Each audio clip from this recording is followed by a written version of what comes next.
મારી પાસે 6 મહિનાથી હતો આરવી, તો 6 મહિનાથી મેં ખાલી પાળવા માટે રાખેલો, કોઈ જે ધંધામાં જોડ્યો નથી આને, કેમ કે હજુ બચ્ચું છે એટલા માટે.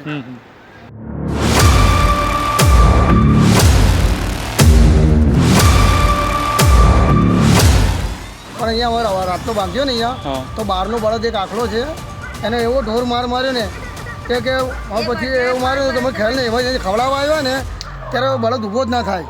અમારા અહીંયા એરિયામાં છે ને એક એવો આખલો છે, લગભગ 2-2.5-3 વર્ષથી છે, એના કારણે 3 બળદ ઓલરેડી મરી ગયા છે ને આ ચોથો છે.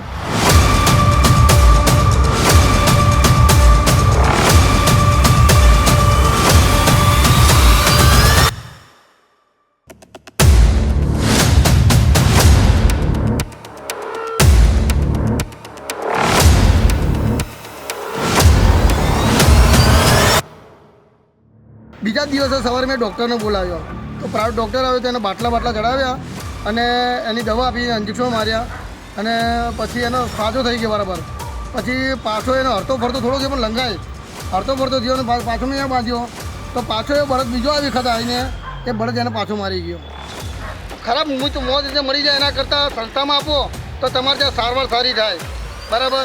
ને તમે ખ્યાલ મને એટલો અનુભવ છે કે મને એટલો વિશ્વાસ છે કે તમે આની સારવાર સારી કરશો.